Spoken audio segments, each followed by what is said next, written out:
Então, boa noite a todos. Mais uma segunda-feira, iniciativa aí da ABC, apoio da Rio Filme, da Cavi. Nessa noite certamente memorável, porque é uma homenagem que fazemos ao nosso querido Geraldo Sarno, saudoso Geraldo Sarno, que nos deixa uma obra extraordinária. Vocês puderam ver por os filmes que foram disponibilizados, são uma pequena amostra de uma quantidade imensa de filmes. A filmografia do Sarno é surpreendente, é impressionante como ele contribuiu com o cinema brasileiro, especialmente com o documentário, com dezenas, eu acredito que é talvez mais de uma centena de títulos absolutamente fundamentais. Muito bem. Vocês, quando quiserem se manifestar, têm o recurso da mãozinha aí na barra. Cliquem na mão, levantem a mão para que nós possamos, na segunda etapa da nossa conversa dessa noite, podemos, então, passar a palavra para aqueles que, por meio desse recurso visual de erguer a mão aí na barra, tenham se inscrito. Bom, falar do Sarno recém-partido é uma coisa muito triste, muito dolorosa. Foi uma surpresa para todos nós, a perda do Geraldo, especialmente depois desse longa-metragem absolutamente extraordinário e jovial, que é o Sertânia. Ele tinha certamente muito mais a contribuir, muitos filmes mais a fazer, muitas intervenções mais, muitas iniciativas. Sarno partiu cheio de projetos lá em Vitória da Conquista, projetos das mais diversas naturezas, publicações, textos. O Sarno, um intelectual prolífico, produziu em diversas áreas, deu uma contribuição muito grande, inestimável ao cinema brasileiro. Então, realmente, essa partida inesperada dele nos chocou a todos, nos deixou realmente muito desvalidos, porque é incompreensível que, depois de ter feito, especialmente depois do Sertânia, um trabalho monumental, tão criativo, tão inventivo, tão jovial, ele tem inesperadamente nos deixado. Espero que vocês tenham podido assistir os filmes que foram disponibilizados em link pelo Cineclube, né? O Viva Cairi, o Eu Carrego um Sertão Dentro de Mim, com as palavras do Guimarães Rosa, Vitalino Lampião, e o Viramundo, um filme absolutamente marcante, um filme que instaurou, segundo Jean-Claude Bernardet, uma nova modalidade de documentário, um filme de 40 minutos, um curta-metragem, considerado na época curta-metragem, hoje seria considerado média-metragem, mas um filme que trata de um tema de grande importância para a formação social do Brasil, que é o fenômeno da migração, especialmente do Nordeste para São Paulo. É um filme preto e branco, fotografado pelo seu produtor, que foi o Tomás Farcas, e que depois produziu dezenas de filmes na iniciativa que depois foi chamada de Caravana Farcas, e que instaurou aquilo que Jean-Claude Bernardet, no seu livro Cineastas e Imagens do Povo, denomina de modo sociológico do documentário brasileiro, em que nós temos a voz da experiência, basicamente os depoentes, a voz do saber, a narração, né? O texto de locução gravado em estúdio, e temos a voz também da canção, a letra do Capinã. Então, o Viramundo, um filme ali na virada de 64, 65, ele é um paradigma, estabelece um marco para um modelo, segundo Jean-Claude, um modelo sociológico. Ele diz modelo exatamente porque muitos filmes dentro desse formato vão se suceder nos anos seguintes. Espero que todos tenham visto, não só o Viramundo, mas os outros filmes que foram disponibilizados. A palavra está aberta, independentemente da mãozinha, para quem quiser se manifestar sobre esse notável cineasta, querido colega Geraldo Sarro. Oi, posso falar então? Vai lá, Afonso. Não, porque eu acho que é em ordem de encontro e conhecimento. Talvez o Sérgio Muniz tenha conhecido o Geraldo antes de mim. Mas eu só havia feito, eu acho, o circo com o Jabor, querido, que nós perdemos também. Mas eu era muito perto, próximo do Farcas.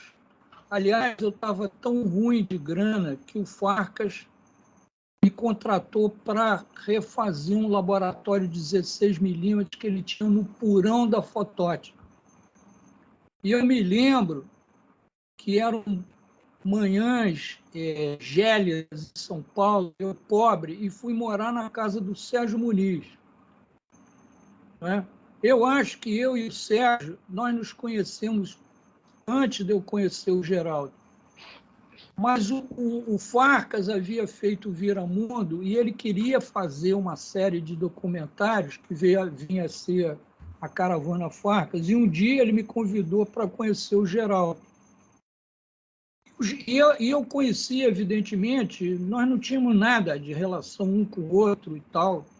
Eu era um fotógrafo principiante, começando a carreira, mas ele me mostrou Viramundo. Entende? E eu fiquei, entende? Já me identifiquei com a cabeça do Geraldo, isso com a doçura do Geraldo, e ao mesmo tempo com a severidade ideológica do Geraldo. Entende? Um comunista fino, entende? Um intelectual forte, assim, com a coisa do Nordeste, entende? Com a severidade, entende? Com o rigor e uma série de coisas.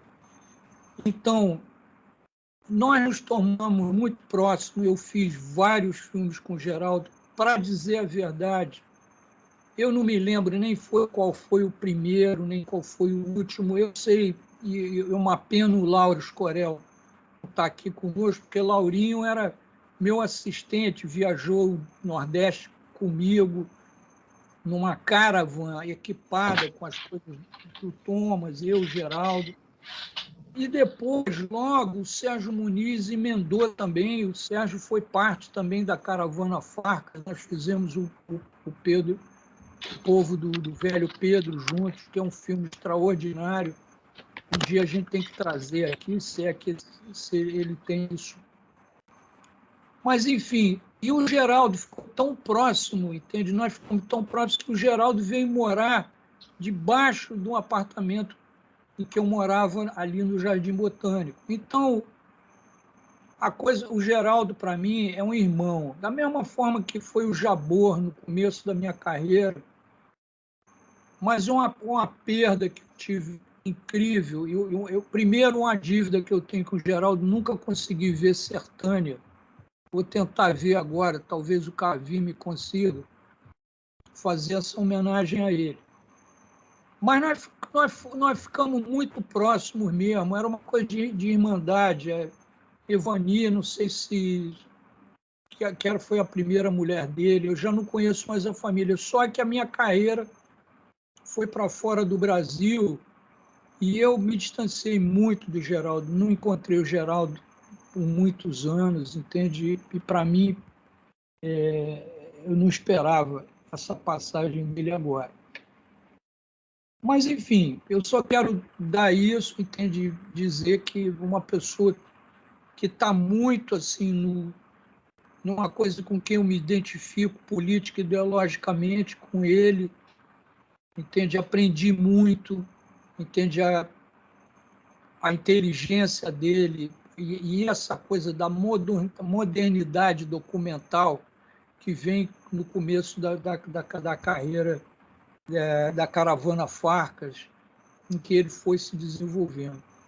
Mas eu não sei, eu vou ficar por aqui e talvez vocês vão levantando momentos e filmes.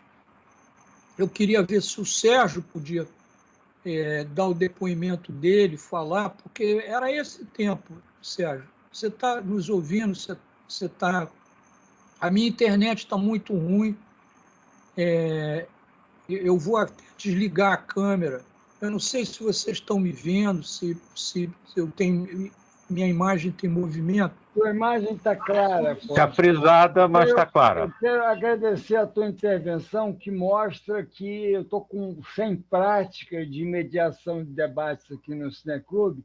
É evidente que eu não devia ter passado a palavra indiscriminadamente na abertura desse debate, mas eu devia ter convocado aqueles companheiros, parceiros, colegas de Geraldo que conviveram mais intensamente com ele, especialmente nesse período decisivo aí nos anos 60, nos anos 70, os anos da caravana, e entre nós, eu acho que você aponta muito bem, o Sérgio Muniz vai poder dar uma contribuição inaugural aqui nesse debate, talvez o Heber também na sequência, então eu convidaria o Sérgio a se pronunciar sobre experiências que teve com o Geraldo naqueles anos da produção do documentário ali nos anos 60, 70. Sérgio, por favor.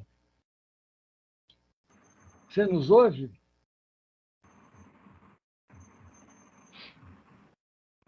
O microfone do Sérgio está aberto, Afonso?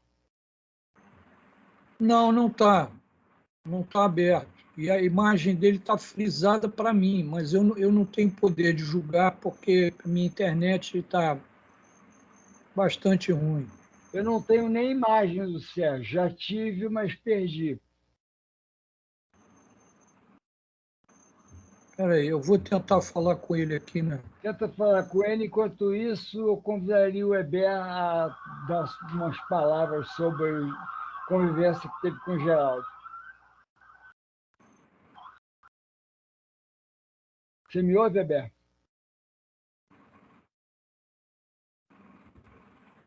Você me ouve, Heber?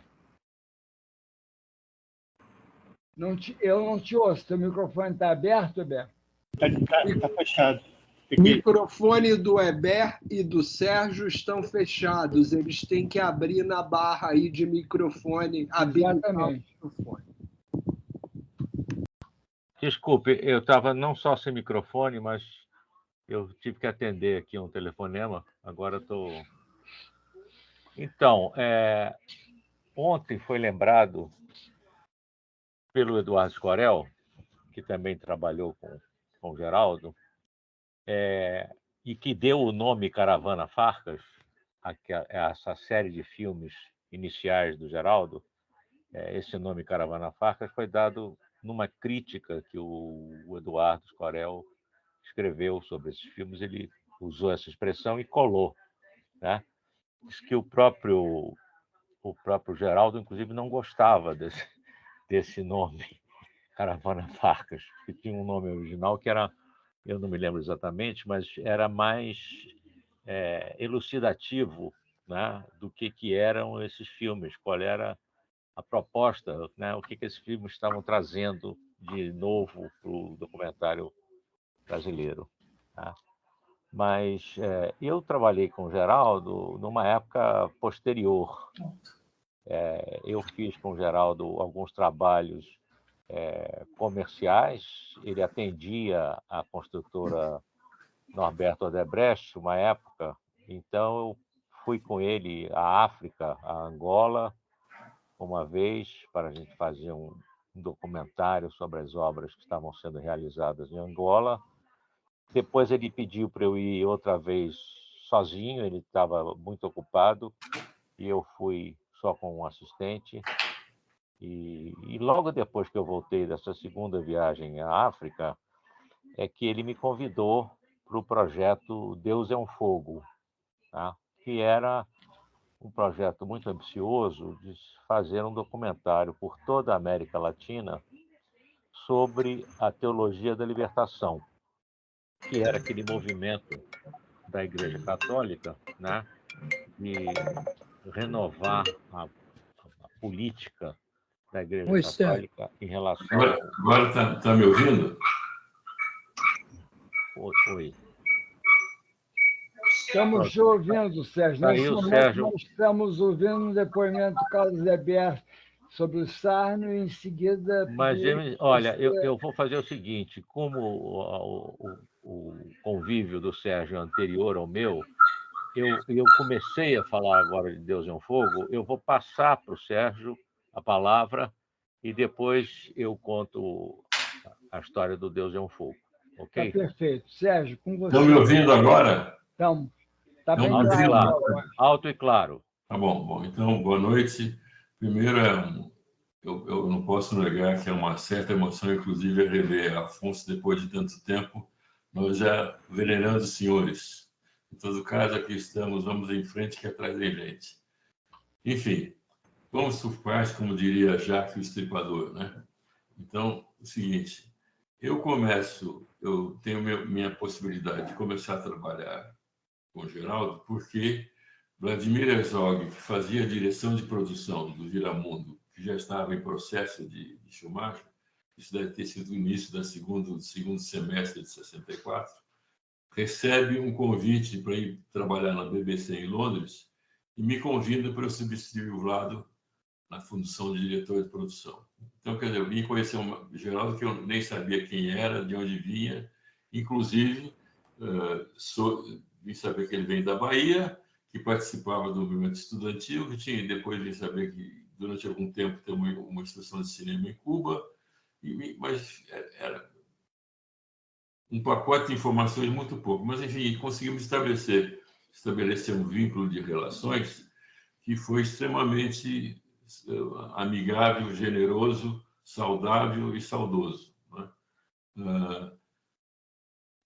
Desempenhei essa função, acho, de maneira razoável, e também devo dizer que, graças ao convite que ele tinha feito para Capinã e Caetano comporem a canção-tema do documentário Viramundo, que seria interpretado por Gilberto Gil, eu conheço o Gilberto Gil, que também tinha vieram para São Paulo nesse segundo semestre, acho que no terceiro para quarto semestre, veio Caetano, Capinã, Gil, Betânia e Gal Costa, na época da Maria da Glória.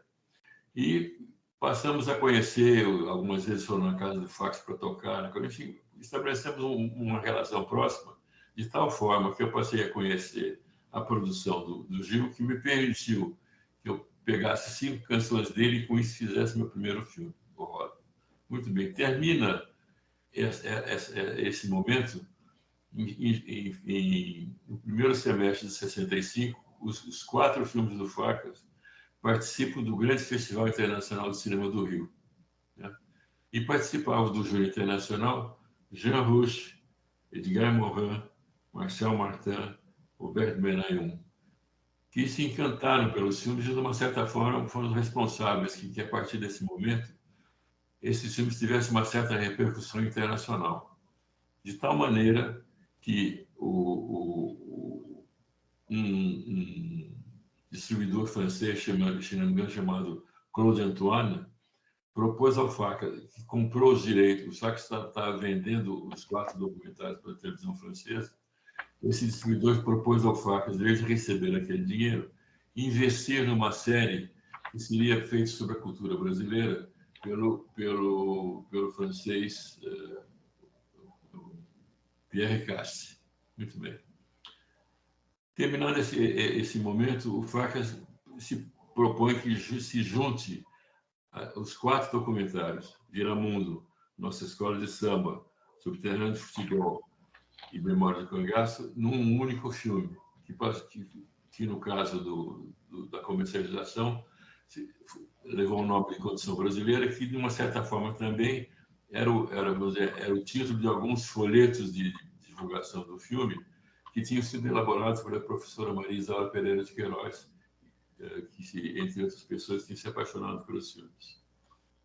Em seguida, Paulo Emílio e Maria Isaura propõem que, junto ao Instituto de Estudos Brasileiros da USP, fosse criado um núcleo de documentários, que eu seria o responsável por ele. Na verdade, esse núcleo teve um nome, mas nunca foi formalmente instalado, se bem que em diversas ocasiões participou de alguma forma em algum tipo de produção. Permitir que o Geraldo fizesse chamado Alto de Anchieta, né?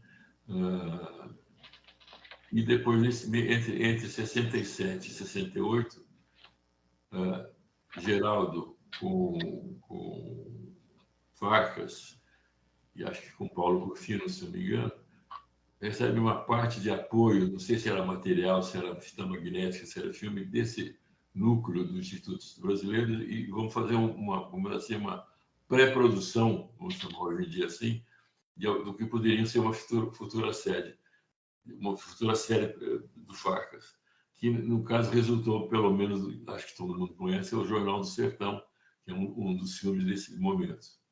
Em 68, o Farcas então começa a pensar em fazer uma segunda etapa das produções dos filmes dele. Bom, e eu e Ana Carolina, acho que durante o segundo semestre de 68, nos debruçamos sobre livros sobre Brasil e Nordeste e realidade brasileira, porque havia uma proposta de fazer filmes em 1969, mas não sabíamos se iria no primeiro semestre, segundo, em que lugar. Então, levantando uma série de informações, ao mesmo tempo que Paulo Gil e Geraldo Sarne, com a sua experiência de vivência do Nordeste, começassem a levantar condições de produção e sugestão de filmes. O Paleiro, que tinha participado da primeira etapa dos filmes, volta, se incorpora ao projeto e, por várias condições práticas e de produção, conseguimos que os filmes que fossem começados pela Paraíba, porque onde nós tínhamos conseguido uma base de apoio importante, que era no interior da Paraíba, uma cidade chamada Teperoá, era a residência dos pais de um grande amigo nosso que tinha nascido lá, que era, por coincidência, primo do Oriano Suassuna. Então, saímos em abril de 69, eu e Sidney Paiva Lopes, com uma picape, fomos de carro, saindo e subindo em direção à Bahia.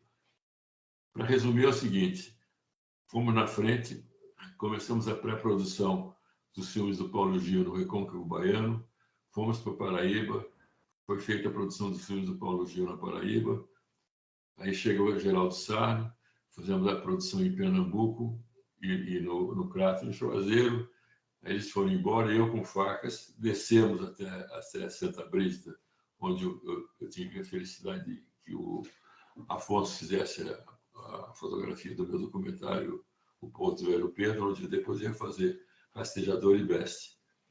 Como feito esses filmes, isso é 69. Na verdade, alguns filmes demoraram para terminar de ser editados, acho que 70 para 71, mas enfim, os meus eu termino em 69. Quando chega a 70, 71, o Farcas de novo decide, vamos fazer um outro longa. Então decide juntar 4 documentários, um do Geraldo, um no meu, do Paulo Gil, o quarto não lembro de quem, que eu também acompanhei a produção e ao qual se deu o nome Herança do Nordeste. Bom, aí os filmes tiveram, essa segunda etapa teve uma certa repercussão, principalmente no mundo acadêmico, participando em alguns dos congressos da SBPC, mas de público internamente nada. Tiveram muita repercussão internacional, sendo que em, acho que 70 ou 72, se não me engano, o Jean Rouch fez uma grande retrospectiva de todos esses documentários, que as cópias 16 tinham todos sido mandados para a França. Ele fez uma retrospectiva no Museu do Homem. Muito bem. 69, rola o tempo, muda de rolo, muda de tecnologia. Quando foi no final lá pelos anos 90 e qualquer coisa, o Facas decide de novo pôr a mão no bolso. Isso é importante dizer, a produção dos filmes do Facas, ele que pôs a mão no bolso, não havia Cine, Brasfilme, não havia nada disso. Ele decide preservar a memória dos filmes. E eu começo a participar da restauração desses filmes, ainda em analógico. Isso foi em 94 ou 95, acho. No horário que era possível não pagar nada, o horário de lobisomem, que era de meia-noite às 6. Então, participei durante muitos meses na restauração de película para vídeo. E no meio do caminho começou a transição de analógico para digital. Então, uma grande parte é transformada para digital. E em 97, o Facas coordena uma grande retrospectiva no Centro Cultural Banco do Brasil de todos os filmes restaurados. E aí eu coordenei a elaboração de um catálogo em que várias pessoas deram depoimento, entre elas Eduardo Escorel, marido Rodário do Caetano, acho que o Afonso também, enfim, várias pessoas. E, nesse momento, no texto do Escorel, ele deu uma sacada que eu acho generosa e curiosa. Ele decide chamar aquele conjunto das duas etapas do filme do Facas de A Caravana Facas, que foi um problema que criou posteriormente um atrito entre Facas e Geraldo. Porque depois resolveram, de alguma maneira, esse atrito. Eu não saberia entrar em detalhes, mas de qualquer maneira, para efeitos práticos, todos os filmes restaurados e recuperados pelo Facas, quando foram comercializados pela Vide Filmes, se tomaram o nome não de Caravana Facas, mas de Projeto Thomas Facas.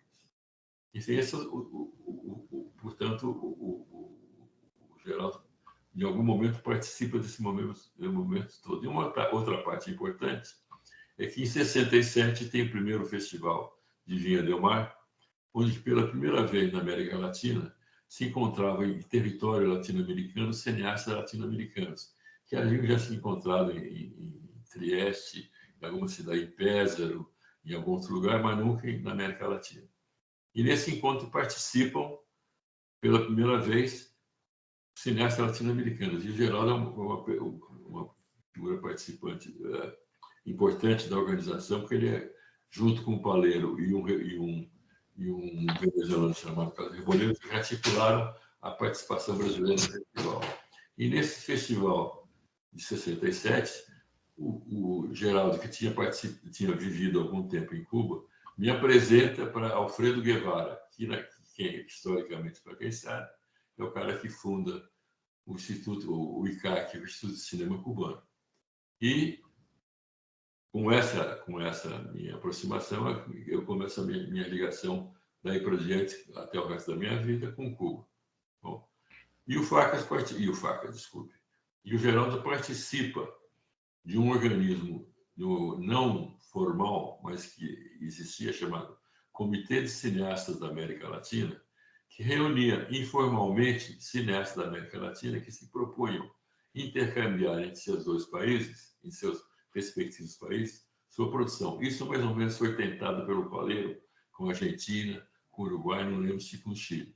Só que coincidiu historicamente que o auge do funcionamento desse comitê coincide com a época que a repressão cai pesada na América Latina inteira. Então, esse comitê passou a ser conhecido fundamentalmente como uma câmara de eco para o que estava acontecendo. Era fulano que foi sequestrado e morto, Raimundo Gleiser, Solanas que tem que migrar, o Getino que vai vir para o Peru e assim por diante. Né? Muito bem. E também é esse comitê do qual também o Geraldo participa, que possibilita que Cuba, quando faz seu primeiro festival de cinema em 79, é bom lembrar que, nessa época, o único país que mantinha relações da América Latina, que mantinha relações diplomáticas com Cuba era o México. Mesmo assim, quem entrava ou saía de Cuba recebia um carimbo no passaporte, foi para Cuba ou saiu de Cuba. Então, apesar desse bloqueio, esse Comitê da América Latina consegue que, em 79, todos os países da América Latina tivessem representados com seus filmes no festival. E o Geraldo é uma dessas pessoas. E também é uma das pessoas que, muitos anos depois, em 85, faz parte de um complô cultural do qual participa Gabriel Garcia Marques, do qual participa Júlio Garcia Espinosa, do qual participa fundamentalmente Fernando Birri, que foi a proposta de criar uma escola de cinema. Né? E por uma história mais diversificada, que não é o caso, da qual eu tive a oportunidade de participar do planejamento da escola, na instalação da escola, e ser o primeiro diretor da centro da escola. Então, acho que eu dei mais ou menos um resumo, bem resumido, dessa trajetória que vai de 64 a 85. Acho que no momento que eu podia juntar, foram alguns matizes humanos que não vêm ao caso. Falei. Sérgio, muito obrigado, Sérgio. Muito boa participar. Diga, Afonso. Te interrompi. Não, Sérgio, foi você que me apresentou o Geraldo ou foi o Thomas na época? Quem apresentou, que eu não entendi a pergunta. Foi você que me introduziu ao Geraldo ou o Thomas? Porque eu me lembro que eu trabalhei... Conheci Geraldo através do Thomas. Ele veio da Bahia, reconstituindo isso muito tempo depois. Eu sei que ele chega da Bahia, né? Vamos dizer assim, fugindo da Bahia, para ter um nome, né? E cai em São Paulo, não sei como é que ele chega ao Facas. A minha informação posterior de segunda mão é que ele vai procurar pessoas que eram do meu ciclo de relações, que pertenciam ao Partido Comunista e que deram entrada, através deles, que ele chega ao Facas, ou se ele chega além dessas pessoas também, com uma carta de representação do Facas. Né? Mas, de qualquer maneira, eu entro em contato com o Geraldo através do Facas. Isso.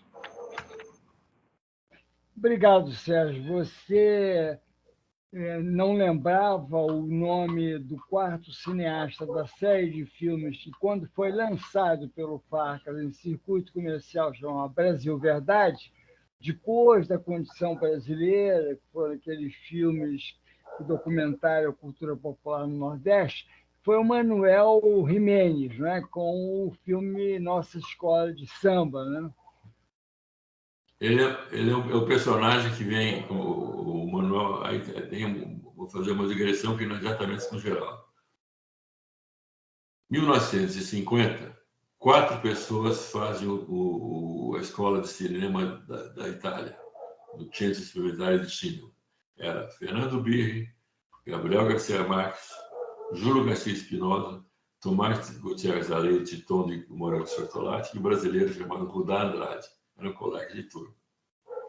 Passa o tempo, 1960, por aí, dois jovens iniciantes de jornalismo e carreira universitária, um chamado Maurice Capovilla e o chamado Vlad Herzog, recebem a sugestão do Rudá Andrade, que tinha sido amigo do Fernando Birri lá nos anos 50, falou: por que vocês não vão visitar a escola de Santa Fé e conhecer o trabalho do Fernando Birri?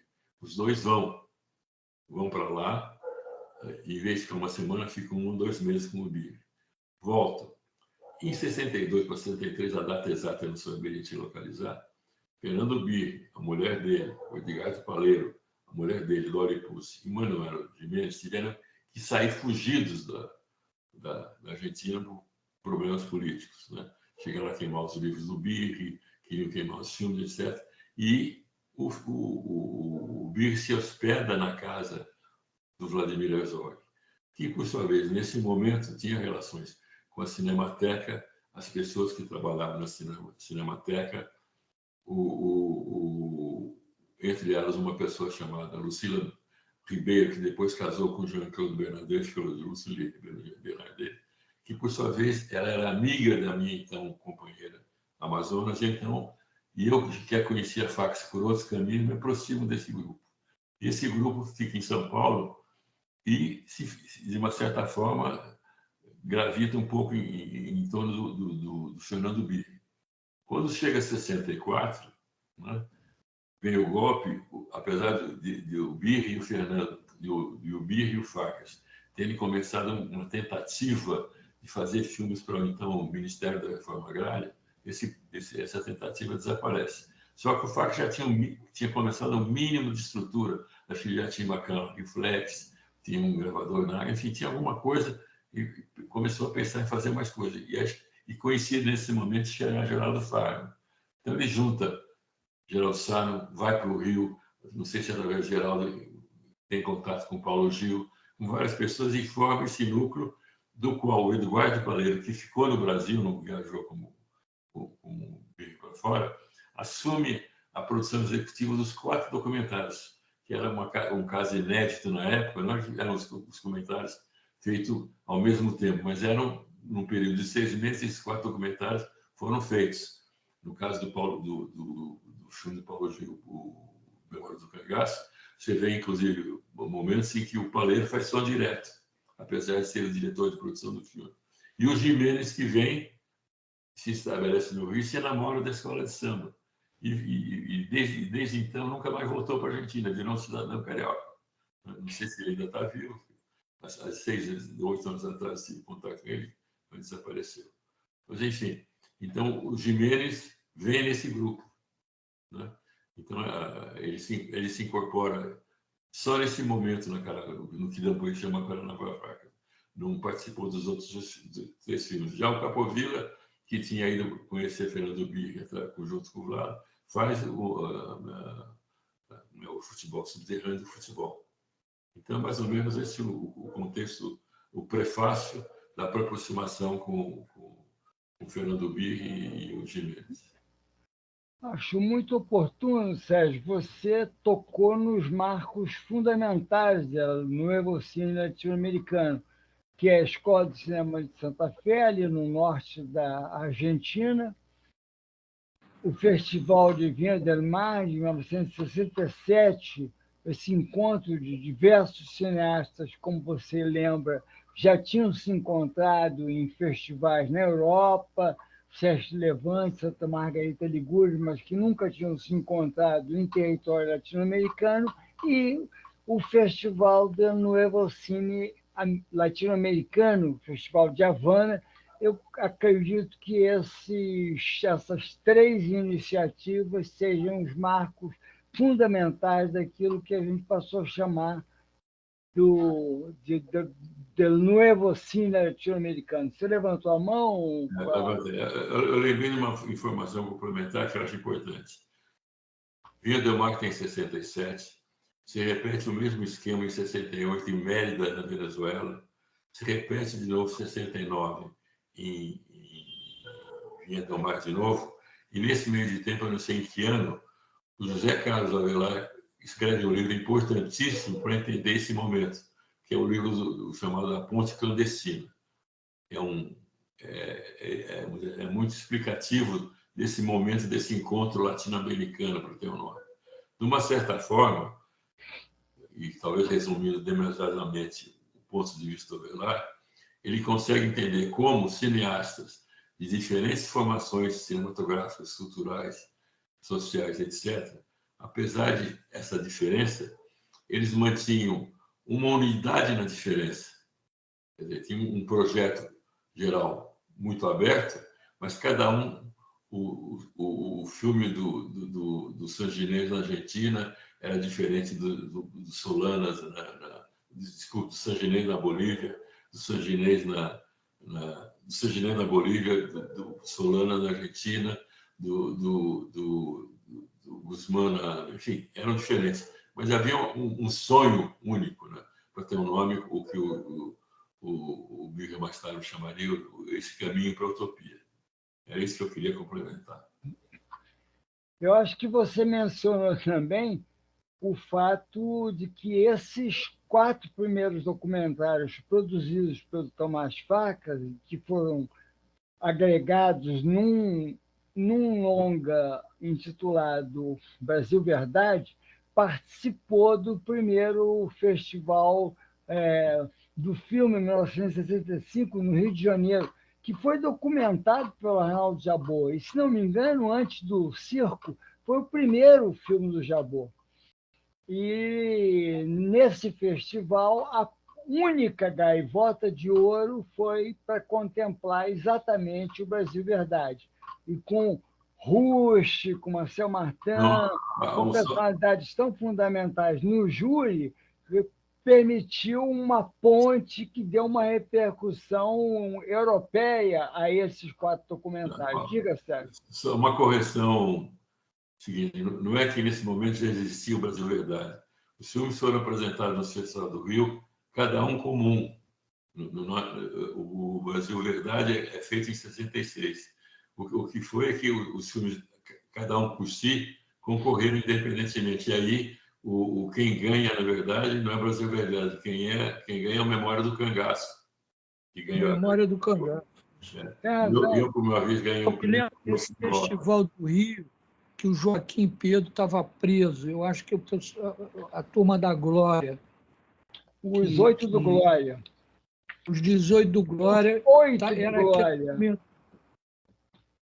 Flávio Rangel, Coni, Antônio Calado, enfim, os 8 do Glória, que na verdade eram 9 que foram presos. 8 foram presos, mas um nono não chegou a ser preso, eu não lembro qual deles, talvez o Flávio era Rangel. O Gustavo, era o Gustavo? Não, era o Gustavo? Muito bem. De todo modo, muito oportuno, Sérgio. Realmente, o Brasil Verdade foi um título criado pelo Farcas para o lançamento comercial dos filmes em 66, mas o filme que foi premiado, ganhou a Gaivota de Ouro, foi o Memória do Cangaço, o único feito em 35, fotografado pelo Afonso, que talvez possa confirmar isso. Os outros 3 tinham sido feitos em 16mm e ampliados para integrar, então, esse longa que reunia os 4 títulos lançados em circuito comercial em 66. Está certo, Sérgio? Correto. O Memória foi fotografado em 35, sim. Agora que você está me lembrando isso, agora tenho fotos minhas. ARC. AR2C?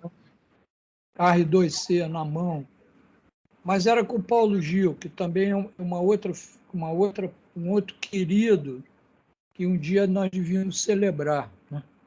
Esse documentário é um documentário incrível e era ele foi parte da caravana Farcas, não foi? Com certeza. Com certeza, sim. Na verdade, Caravana Farcas acabou designando um conjunto extenso de filmes que não foi resultado da mesma experiência. A primeira experiência é a que o Sérgio se referiu à condição brasileira, um centro de estudo de cultura popular ligado à Universidade de São Paulo, e outros filmes foram se agregando. E o conjunto de filmes produzidos pelo Farcas num período relativamente extenso, de 64 até 80, é que foi objeto da mostra que o Sérgio Muniz foi curador e que gerou uma publicação preciosa, uma fonte de consulta importante para todos nós, que é esse catálogo publicado em 97, que foi o ano da mostra no Centro Cultural Banco do Brasil, aqui do Rio de Janeiro. E aí você passa a ter um conjunto extenso de 64 filmes que inclui não documentários como um filme chamado Um Homem Descasado, que é um filme de ficção feito para televisão, mas produzido também pelo Farcas, integrando, então, esse total de 34 filmes que estão contemplados no catálogo do Centro Cultural Banco do Brasil. Mostra de julho de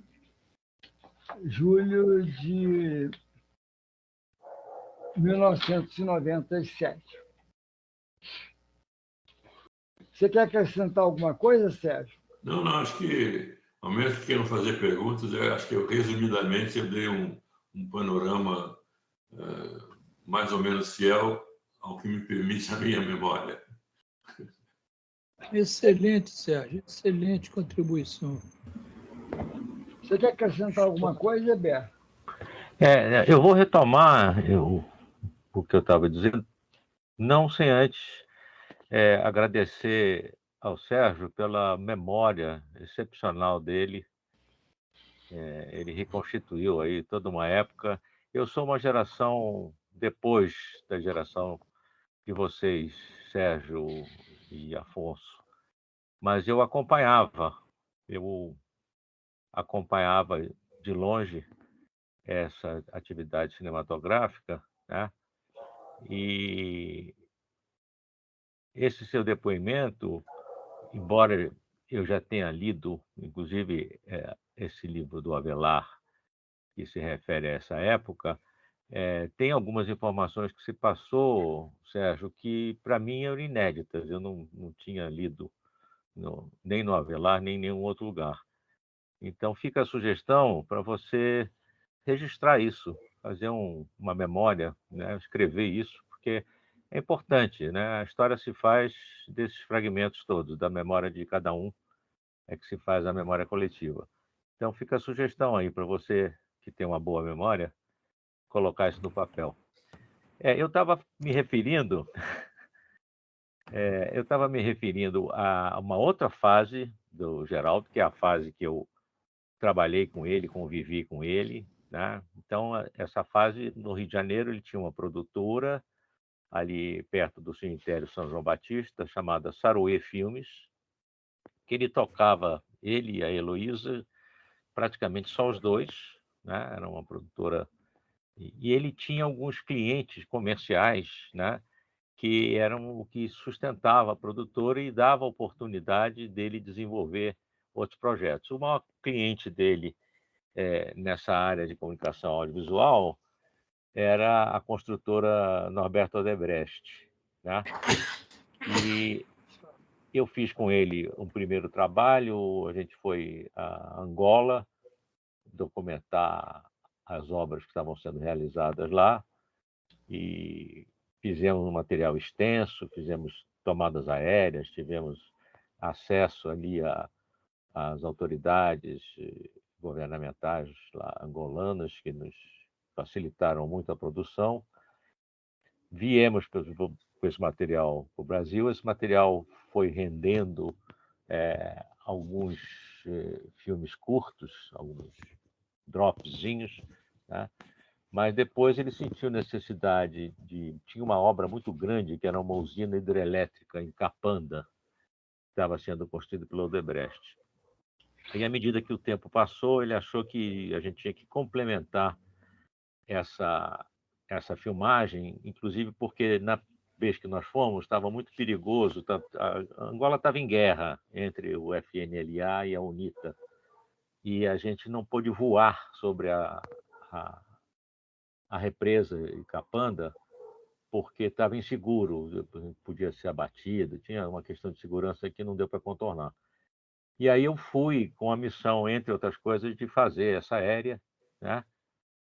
Foi nos cedido um helicóptero grande, um helicóptero de fabricação soviética, para fazer as aéreas, e tem até uma história muito gozada, uma anedota interessante, que a gente estava fazendo a aérea no helicóptero, né? Aquele helicóptero grande, chacoalhava muito, eu tinha uma dificuldade de manter a estabilidade da câmera, e de repente o helicóptero entrou num vácuo e teve uma queda assim de uns 50 metros, né? Aquele vácuo, perdeu sustentação, e aí eu estava com fone de ouvido para poder falar com o comandante do helicóptero, e eu ouço no meu fone de ouvido, enquanto caía, ai Jesus, era o comandante, chamava Comandante Sapo, que era o comandante do helicóptero. E aí eu fiquei assustado, porque o comandante do helicóptero, né, um oficial do exército angolano, fala, ai Jesus, o cara voltou, né, às origens. Mas aí tudo correu bem. Então, com esse material, ele conseguiu gerar uma série de produtos para o Odebrecht. Fizemos mais, eu me lembro que a época exata, porque no dia que o Tancredo Neves morreu, eu estava com o Geraldo num carro na Avenida Brasil, voltando de uma filmagem que era do Galeão.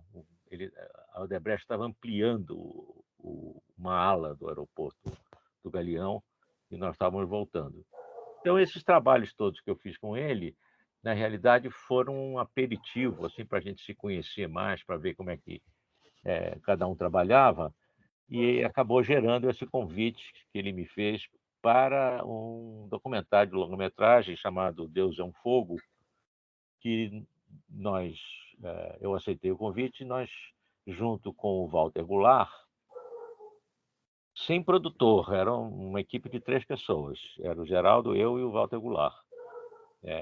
A gente improvisou, eu me lembro que eu fixei no topo de uma Eclair ACL, que era a câmera que nós tínhamos, eu fixei uma pequena câmera de VHS e o Walter descobriu um gravador de VHS que tinha características de gravação de áudio espetaculares, quase iguais à do Nagra, em relação ao sinal-ruído, frequências captadas e tal.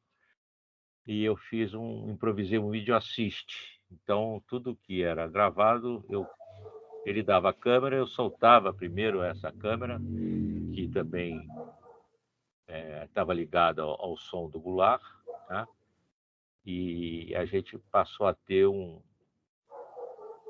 time code, né, para ter uma referência. A gente não tinha nada, passou a ter um time code com a imagem da câmera em cima da Eclair, né, com uma grande angular, pegava tudo, né? Então a gente tinha uma liberdade de rodar a qualquer momento, porque sabia que a gente depois ia achar esse material. A gente captou muito material, foi bastante coisa. A gente teve no Peru, no Equador, na Nicarágua e em Cuba, né? Depois ele complementou, fez filmagem no Brasil, aliás, acho que com Pedro Farcas, foi o fotógrafo, e depois ele fez mais umas complementações pequenas. Então é um filme que se estendeu, a captação do filme se estendeu por algum tempo, né?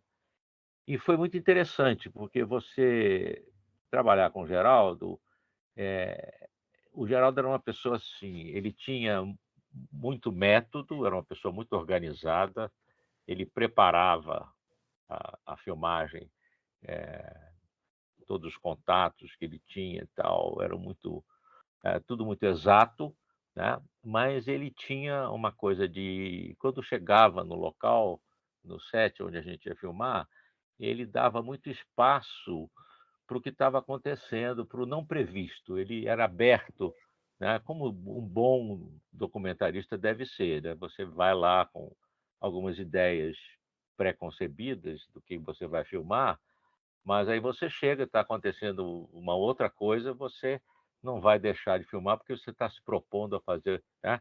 Ele era muito aberto a isso aí. E como a gente era uma equipe só de 3 pessoas, funcionava muito bem. A gente conseguiu captar coisas assim muito impressionantes. A gente conseguiu entrar em locais onde estavam acontecendo coisas, né, que depois, inclusive, que a gente terminou de filmar, eles disseram, olha, uma das pessoas que estava lá, uma pessoa que nos procurou, disse, olha, se vocês tivessem pedido para entrar aqui para filmar, ninguém teria deixado, certo? Mas vocês chegaram, a gente viu que vocês eram de paz, que não iam interferir em nada aqui, a gente deixou vocês filmarem. Isso aí era uma festa indígena, né? Com muita bebida, com fogueira, com incenso, tal, dentro de uma igreja. Era um sincretismo mais louco que eu já vi, era isso. Era uma igreja com o padre presente, e o padre abriu a igreja para os indígenas, né? E era de mais de um grupo indígena fazerem uma comemoração que era totalmente pagã, lá, os deuses dos índios lá. Né? Então era muito incrível aquele ambiente todo da igreja, né? Altares, santos e tal, e os índios lá tomando trago, né? E cantando, fazendo, recitando coisas, uma coisa muito incrível. E a gente conseguia filmar isso aí justamente porque a gente era meio invisível, né? Tinha uma coisa meio ninja, sabe? Aqueles três ali que estavam, né? A gente praticamente não se falava durante a filmagem, não havia necessidade, a gente já estava bem entrosado ali, então a gente fez um material muito bom. Em todos esses países a gente fez um material muito bom. E o Geraldo tinha esse dom, né, de perceber rapidamente, quando chegava num lugar, né, o que ele devia fazer, né, o que era preferencial, né, e ele era aberto à colaboração. Tanto eu quanto o Walter Goulart, né, muitas vezes mostrávamos algumas coisas que a gente estava vendo que ele não, né, não tinha percebido, e ele imediatamente incorporava aquilo na filmagem. Né? A gente ainda fazia isso em película, 16mm, não era nem Super 16, era uma câmera, uma ACL 16mm. E então a gente tinha aquela coisa do negativo, né? Não podia também sair, né? Como depois, quando passou para tape, né? Para eletrônico, a gente começou a gravar tudo, né?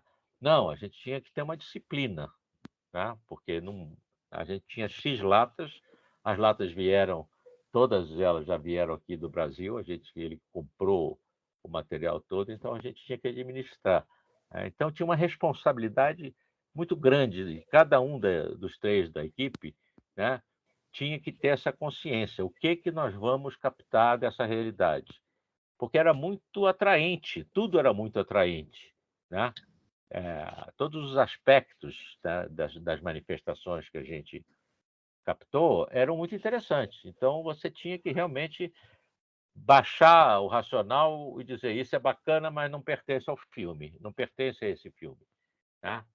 Então, a gente Até deixava eu quero passar. aproveitar o gancho desse teu relato da viagem a Angola com Sara para relatar a minha convivência mais extensa com o Geraldo, entre 7 a 10 dias que nós passamos em Luanda, Angola. Luanda. Eu, o Sarno e o câmera francês Serge Guiton, com uma câmera Eclair, documentando uma semana do Brasil em Angola, com presença de sambistas, com alguns grupos que foram convidados numa atividade promovida, produzida pela construtora Norberto Odebrecht, em 1985. Exatamente esse período em que você também teve em Angola com o Sarno, e o período também da filmagem do Deus é um Fogo, que foi 85, 86, não é? E a experiência em Angola foi absolutamente formidável. Eu confirmo absolutamente esse rigor, essa coisa metódica do Sarno, cuidadosa, econômica, pontual, sabendo exatamente o que ele queria filmar. Exatamente. Tem um aspecto anedótico, que era um microfone sem fio que ele pediu que eu levasse, porque tinha uma igreja em Luanda em que as crentes iam fazer agradecimentos à estátua, à imagem de uma santa, e ele gostaria de gravar as palavras que essas pessoas balbuciavam ali, agradecendo a providência da santa. Então, fizemos, registramos, quer dizer, uma pessoa que se preparava, bastante metódica, sistemática, rigorosa, sabendo muito bem o que queria. E foi uma experiência magnífica. Eu não só agradeço muito ao Geraldo por ter me proporcionado esse contato com o povo angolano no momento importante do processo revolucionário lá, da luta do MPLA contra a UNITA, mas agradeço também a oportunidade de convivência com o Geraldo Sarno, que, afinal de contas, foi o período mais extenso em que eu pude estar em contato com ele num país estrangeiro e numa condição tinha um toque de recolher, a gente não podia circular muito, então foi uma oportunidade preciosa de convivência. Eu acho que a partir daqui a gente pode, se o Weber e o Sérgio não tiverem nada a acrescentar, eu acho que nós podemos abrir, porque nós já estamos aí, são agora 9h03, já estamos há 1 hora gravando. Eu acho que seria um bom momento para nós abrirmos aqui a conversa. Quem tiver interesse em se manifestar, por favor, clique aí na mãozinha. Acho que a Marialva já se inscreveu, então eu passo já a palavra para ela. Diga lá, Marialva.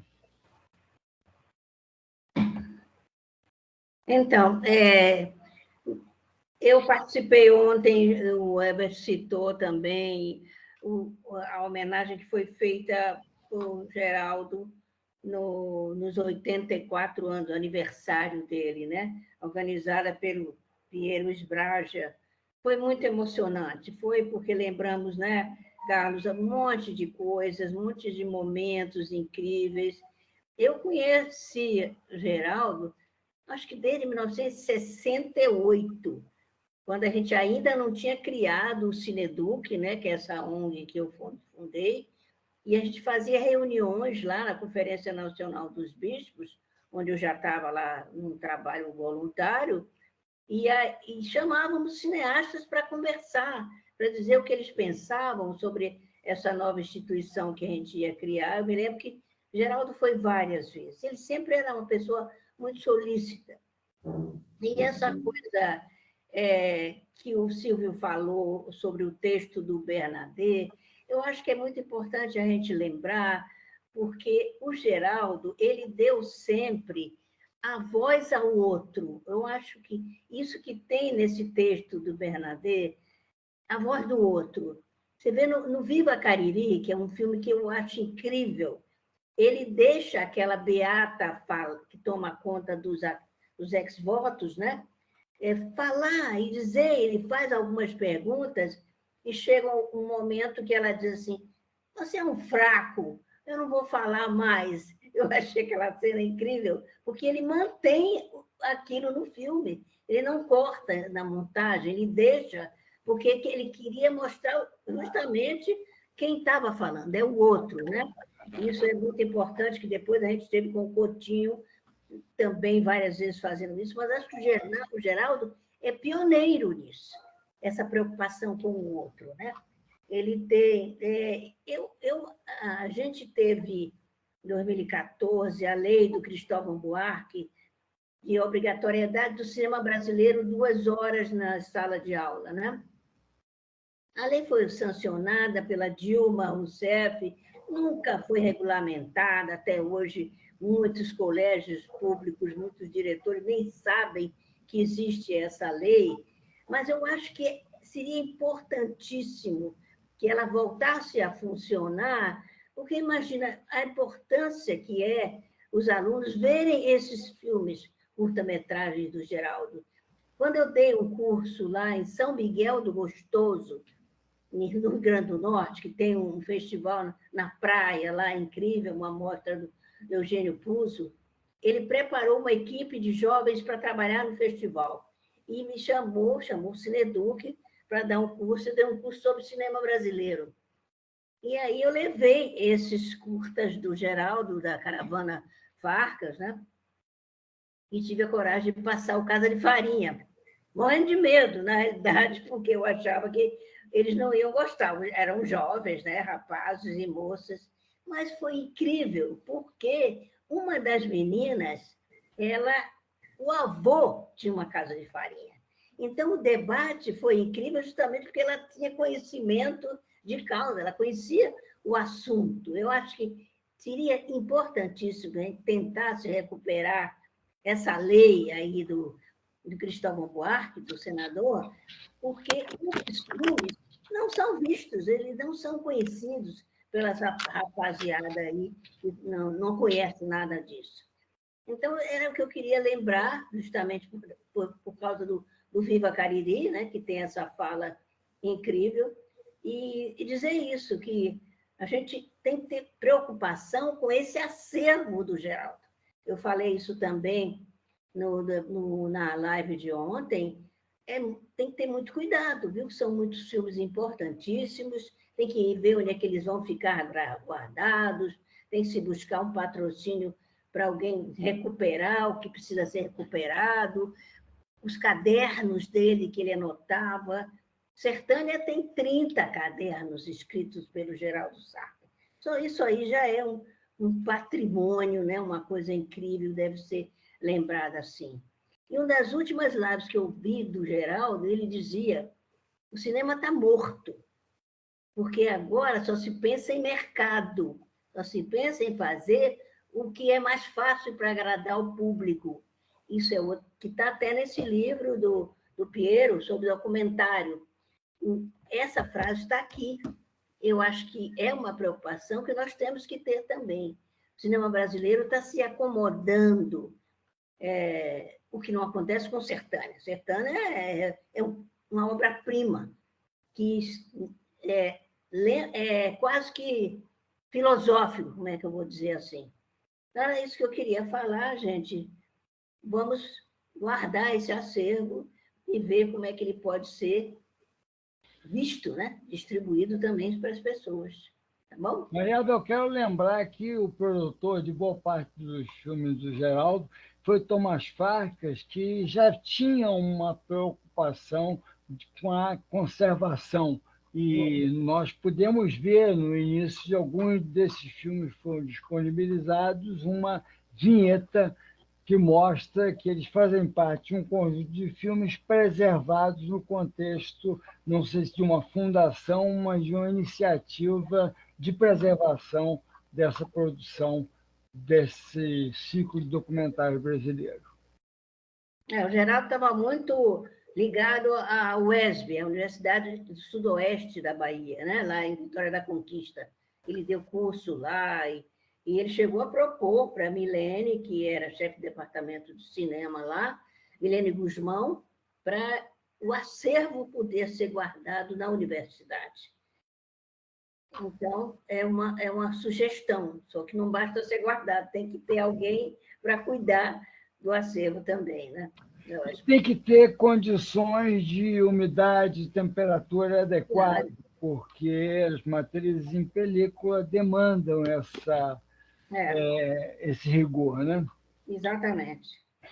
Mais alguém quer se manifestar? Ninguém levantou a mão aqui. A mãozinha não tem registro de ninguém, nenhum participante que queira usar a palavra.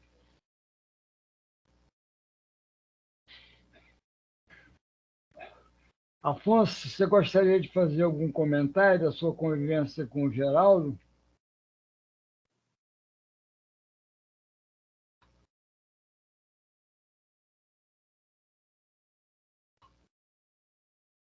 Acho que o Afonso congelou, que a internet... O Afonso congelou e eu não sei se o microfone dele está aberto. Aliás, não, eu vejo que está fechado. Está fechado o microfone. E a imagem está frisada. Não, obrigado. Perdão pela minha imagem, pela minha internet. Não, eu acho que, olha, eu quero agradecer, é claro, a todos, a presença de você, Marial, Beber, e ao Sérgio, principalmente, que estreia conosco aqui, e o Silvio também, querido, por ter assumido o comando aí do Cineclube. Mas o Sérgio talvez tenha convivido com essa parte da fundação mesmo, que eu diria Fundação Geraldo Sarno, que é o que a gente está celebrando hoje. Né? E foi o tempo que eu vivi, assim, o que eu me lembro agora, eu estava vendo, a última vez que eu vi Geraldo, 69, eu mudei para os Estados Unidos. O meu carro, nós éramos vizinhos. O meu carro, o Geraldo ficou com o meu Fusquinha. Então, é isso. É uma coisa afetiva que eu senti muito não ter podido estar perto desse amigo na trajetória brilhante que ele teve, depois de tê-lo conhecido. Mas, enfim, eu acho que foi incrível assim, também à noite, super documental, super importante o relato de vocês. Entende? Para manter, isso a Marialva estava colocando, o acervo, mas a gente tem que saber a história, né, para outras gerações virem documentando a contribuição de cada um, nossa, dos cineastas, e principalmente os que estão passando, na verdade. Isso é o cineclube. Eu acho, falando da coisa da preservação, é claro que a preservação é fundamental em qualquer meio, em qualquer veículo, mas é importante também a mostra. Então, aí eu celebro o Cavi, que é a geração nova, que está fazendo isso, talvez seja assim o nosso guerrilheiro de passar os filmes, de não só de documentar, de colher, né, de organizar de uma forma brava, individual, mas de mostrar, que eu acho que é isso que é importante também, que a gente está fazendo, o espírito cineasta, sabe? É isso que eu queria dizer, assim, sei lá, vamos nessa. É uma pena que o Lauro Escoel não tenha podido participar. E eu diria que o Eduardo também, irmão do Lauro, que dirigiu, fotografou e montou Visão de Juazeiro, um filme importante desse conjunto que passou a ser denominado Caravana Faca, que foram pessoas que tiveram convivência extensa com o nosso querido Geraldo. E certamente teriam muito a acrescentar, traçando um perfil do nosso saudoso colega. Eu vejo... Queria só fazer um convite e agradecer aí as palavras do Afonso e convidar quinta-feira agora, dia 10, a gente vai fazer uma sessão lá no Estação Net Rio do Sertânia, uma sessão gratuita, uma sessão de homenagem lá. O pessoal que está aqui presente, que é do Rio, que vai a cinema, que ainda não esteja isolado ainda por causa da Covid, estão convidados aí. Eu sei que o Afonso é contra as sessões presenciais, mas de vez em quando vale a pena. Eu não sou contra as sessões presenciais, eu sou contra a Covid, mas eu acho que já está liberando geral, verdade? Cavi, que horário? É 7 horas, lá no Estação Net Rio, sessão gratuita. Quinta, 19. É isso. Todos convidados. Cavi, eu não posso ser que eu estou embarcado, mas me dá um jeitinho de ver o Sertânia depois, por favor. Vou mandar o link para você. Cavi, manda um material de divulgação impresso, tanto para o Afonso aí como para mim, para a gente divulgar essa sessão. Tá bom. Que é bacana. Vou mandar para o César Moraes, também. E aí ele encaminha para as pessoas. Tá. Cezinha, me encaminha, tá? Manda para mim. Com certeza, fica tranquilo. Perfeito. Alguém quer... Cavi, você tinha levantado a mão aqui, já se manifestou. Alguém mais quer usar a palavra, quer se manifestar?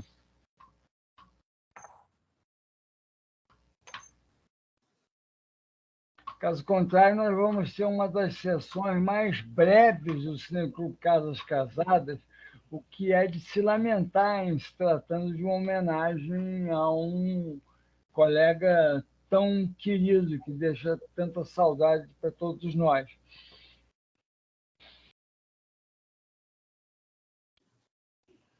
Mas, Silvio, eu acho que a extensão aí não importa, entende? Eu acho que foi profunda, extremamente profunda, documental mesmo, entende? Nós podemos levantar pontos que vão servir para historiadores, entende? Para outras gerações, quem quiser saber mais sobre ele. Você tem razão, Afonso, especialmente as intervenções do Sérgio Muniz, do Heber, essa última da Marialva, foram bastante esclarecedoras, estão registradas, então eu agradeço a participação de todos, agradeço a Associação Brasileira de Cinematografia ABC, Sem Clube Casas Casadas, Cavi, Rio Filmes, e me despeço de todos e nos reencontraremos aqui na próxima segunda-feira. Uma coisa que eu tenho sentido falta, Cavi, é que quando nós fechamos as sessões do Cineclube, a gente poderia talvez anunciar o filme seguinte. Isso nunca aconteceu. Você já tem um filme curado, um filme indicado para a próxima segunda-feira, a ser distribuído, disponibilizado no sábado?